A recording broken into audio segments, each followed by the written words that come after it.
listening to Tassie Encounters Moments on Faith FM, and we're coming to you from Tasmania, right across Australia. Each weekday at 9 a.m. you can hear what the Bible says about past, current and future events. You can learn how to study the Bible more effectively. You can get to know who God is, why we're here and where we're going. And you can experience personal encounters with Jesus. I'm your host, Jason Cook, and today David Leo is back with us again on our Tassie Encounters Moments program, and we've been talking about parenting and major influences of our world. And earlier in the week, we looked at parenting, or an introduction to parenting and biblical parenting. And today, specifically, we're going to hone in on outsourced parenting, which is a very common thing today. Now, if you want to go back and have a listen to our past episodes, do remember you can go to the Faith FM website, faithfm.com.au, find our program on there, Tassie Encounters or Tassie Encounters Moments. You can look up our past episodes and listen to them again, or listen to them if you've missed out. Also, the Faith FM Australia app. That's another great way to listen to our programs as well. So, David, you mentioned yesterday or the day before that all of us, in a way, have outsourced part of our parenting. Yes. If you are a parent, yes, definitely so. You may be you may not be a parent, but you know of some, or you're in an occupation that you do help parents, outsource their responsibilities. And on Monday, I was saying that there are specific key roles that we're meant to take on as far as discipline is concerned, passing on values. You mentioned the physical aspect of clothing them, feeding them, things like that is meant to be our primary role. Of course, we get others to help out, and these are some of the things that we're outsourcing. Whether it's technology, schools, institutions, or daycare, whatever it may be. And now, we're not making the argument that someone should never allow their kids to be taught or influenced by anyone else. Oh, no, that's you're not making that argument. No, you're not saying that everyone must be homeschooled and must be, be sheltered from everyone else. Yeah. Because there is that saying that says it takes a village to raise a child. That's right. Correct. Now, and I'm definitely not saying that. I'm saying that, and we looked at the implications of what the Bible is teaching about what parenting is about. And it would appear that our key role in passing on those values that God has taught us, or that we need to pass on to our children, it sits on us. And the more we outsource, and it's becoming more popular. And I mentioned on Monday that a speaker that came to Tasmania to talk about parenting mentioned this theory to me, which I'm going to explore further today, about how we got to that point. And what the problems with outsourcing really means. Well, there's a reason why it's happening.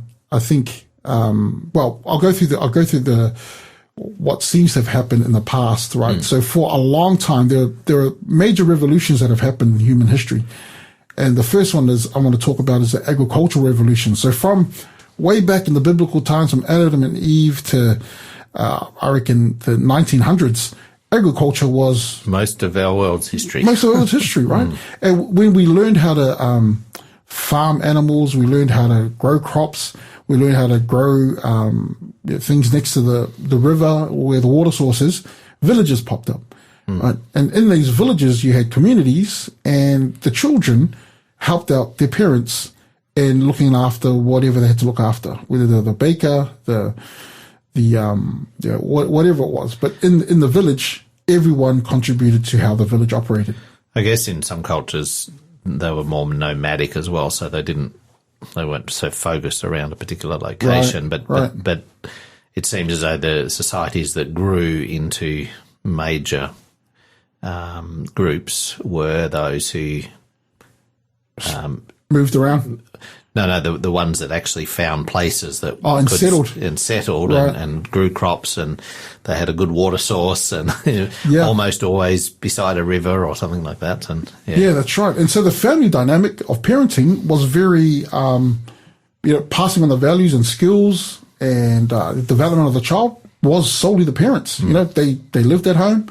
Dad showed their child, if they were a blacksmith, this is how you put metal together, blah, blah, blah. And the child learned how to do it from It was their almost parents. an expectation. It was almost a given, wasn't it, that the child would follow in the father's footsteps? That's right. That's right. And the village mentality, sitting down at the fire afterwards where, uncle whoever or, elder blah, blah, blah tells the story and everyone's like, wow, and the children pick up, man, he's telling the story for the 100th time and we still love it.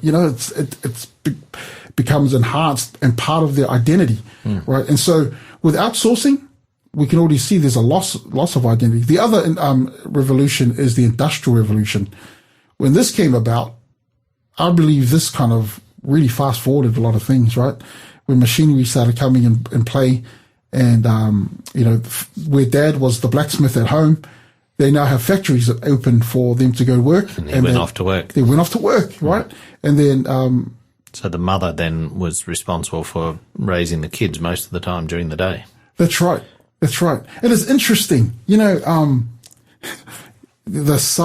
surrogate. This is a side. I'm taking a side quest now. I'm getting distracted.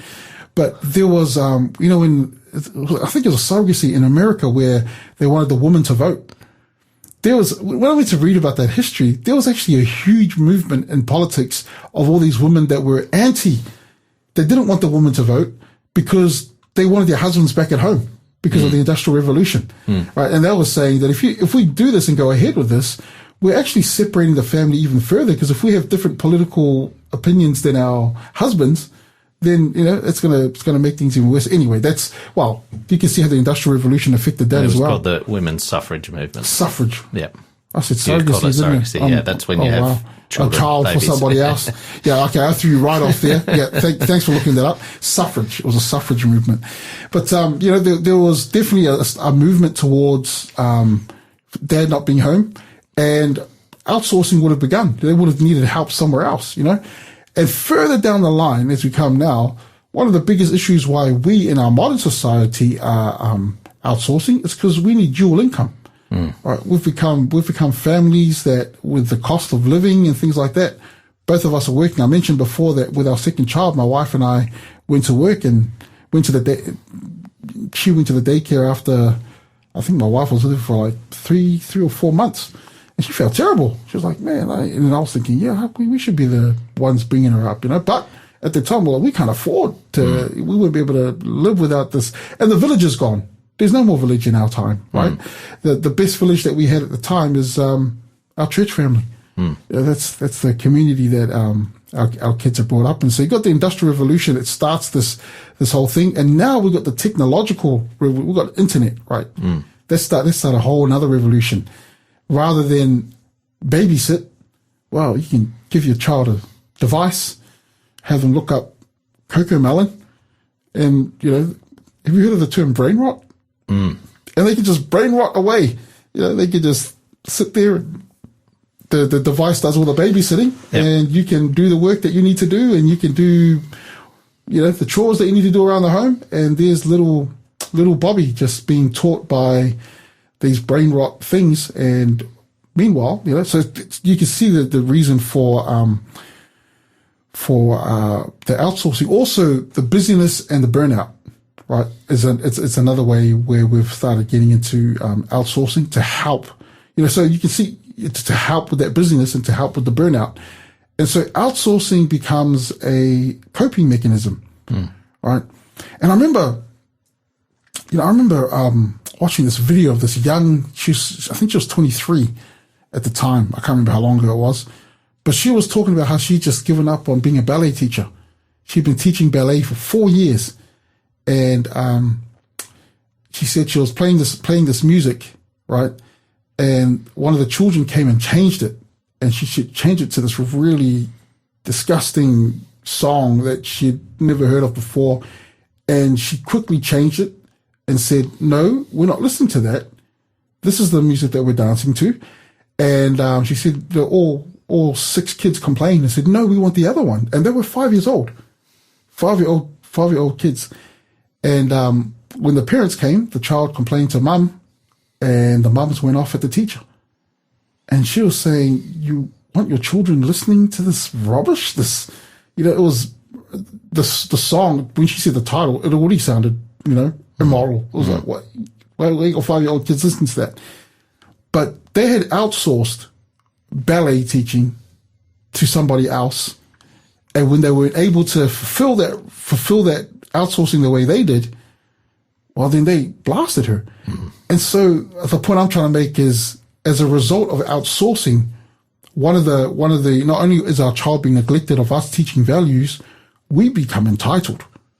As if I paid you the money, you better do a good job. Yeah, and I could tell you from the seat that I'm sitting at, and others that have taken on my role in the church, there are some parents that have held me accountable for their child coming short in their, causing trouble at home and blah, blah, blah, and saying, hey, you should have been able to do this. You should have been, what? That's not my primary responsibility. And I'm straight up. I say it. I'm honest. That is a primarily, that is a parent's role. And studies show, and this is why any parents that are listening to this, we'll get into this tomorrow. But studies even show till today, because the Bible can never be wrong. I say that with a lot of confidence. Parents are still the major influences of the spiritual guidance in a child's life. So when it comes to values, core values, traditions, understanding the world and who God is, parents, we are still the ones that are the major influences on instilling that in our children. So that gives me a lot of hope. That may mean that we got to get off our devices. That may mean, maybe don't work overtime. Maybe that means we might have to cut some things out of the luxuries just so we can teach those values to our children. But we'll get into the practical side tomorrow. Awesome. We've been giving this book away all week, so stay tuned for our book offer. This program is made possible by the support of Adventist World Radio.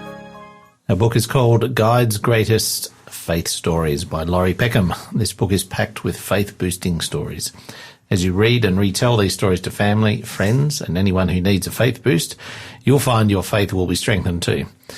The 25 stories in this collection will encourage you and strengthen your faith, and you can even share them with your children as well. So we encourage you to text in to our show number 0488 880 891. That's our Tassie Encounter show number, 0488 880 891. TEM27 is the code. So that's TEM for Tassie Encounters Moments and the number 27. No spaces. Text that in to claim the free book offer this week. Guide's Greatest Faith Stories. You won't be sorry.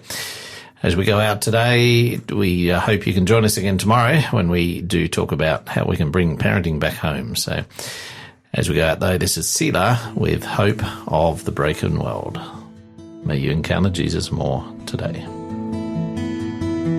In the beginning, into the darkness, the Spirit's moving upon the waters. You spoke the words, let there be light. Out of the chaos came the promise. The universe rose and applauded when you commanded the newborn sun to rise. You are the day spring, you are the morning star. Creation's splendor speaks of who you are. You are salvation, you are the joy of the earth. Restoration comes, hope of the broken world.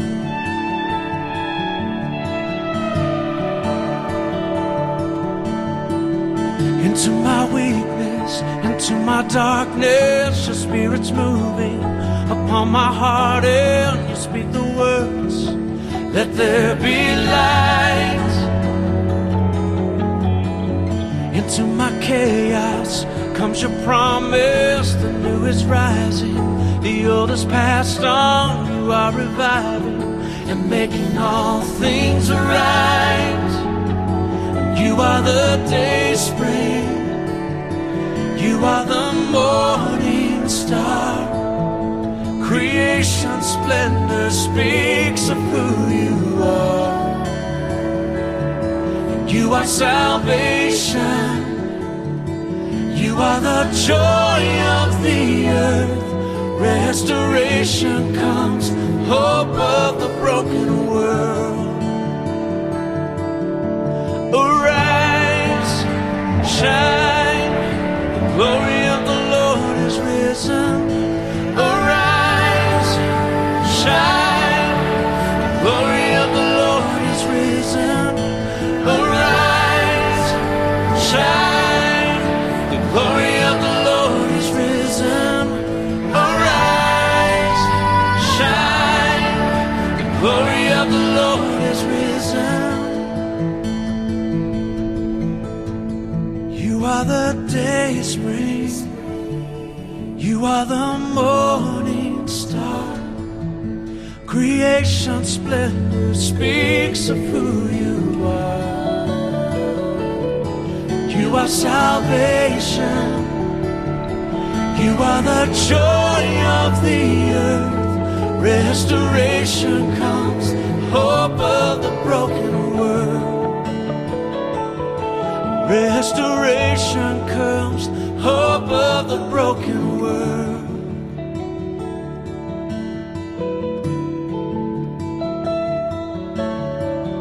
Into my weakness, into my darkness, your spirit's moving upon my heart, and you speak the words, let there be light.